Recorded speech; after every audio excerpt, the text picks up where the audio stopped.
புதுச்சேரி தேசிய மாணவர் படை சார்பில் கடலுக்கு போவோம் திட்டம் ஸ்வர்ணம் 2026 என்னும் பாய்மர படகு கப்பல் சாகச பயண தொடக்க விழா 27/7/2026 அன்று தேங்காய்த்திட்டு மீன்பிடி துறைமுகத்தில் நடைபெற்றது. நிகழ்ச்சிக்கு சபாநாயகர் அன்பழகன் அவர்கள் தலைமை தாங்கினார். புதுச்சேரி தேசிய மாணவர் படையின் குரூப் கமாண்டர் ஆஷிஷ் திவாரி வரவேற்றார். விழாவில் முதலமைச்சர் ரங்கசாமி அவர்கள் கலந்து கொண்டு கடல் சாகச பயணத்தை கொடியசைத்து துவக்கி வைத்தார்.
இந்திய தலைமை கணக்கு தணிக்கையாளர் CAG, இந்திய சமூக அறிவியல் ஆய்வு கழகத்துடன் ICSSR இணைந்து தணிக்கை கண்டுபிடிப்புகள், நிதி ஆளுகை மற்றும் பொறுப்புக்கூறல் ஆகியவை குறித்த பொதுமக்களின் புரிதலை மேம்படுத்தும் நோக்கில் நாட்டின் 28 மாநிலங்கள் மற்றும் 3 யூனியன் பிரதேசங்களில் தொடர் கருத்தரங்கங்களை நடத்த முன்மொழிந்துள்ளது.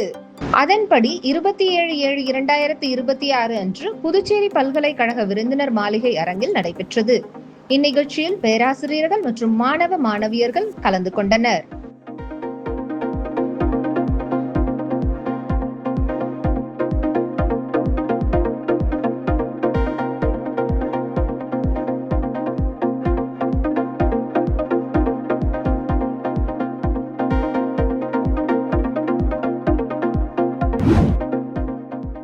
புதுச்சேரி ஹெரிட்டேஜ் ரவுண்ட் டேபிள் அமைப்பு சார்பில் காக்கி உடை காவலர்களுக்கு சிறப்பு விருதுகள் வழங்கும் விழா தனியார் அரங்கில் 28/7/2026 அன்று நடைபெற்றது.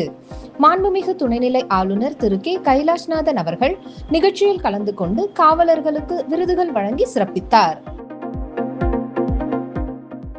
காவல்துறை தலைமை இயக்குனர் திருமதி ஷாலினி சிங் அவர்கள், உதவி இயக்குனர் திரு சத்யசுந்தரம் அவர்கள், காவல்துறை உயர் அதிகாரிகள் நிகழ்ச்சியில் கலந்து கொண்டனர்.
நகர தந்தை ஏதுவார் குபேர் அவர்களின் பிறந்த நாள் புதுச்சேரி அரசு சார்பில் 29/7/2026 அன்று கொண்டாடப்பட்டது.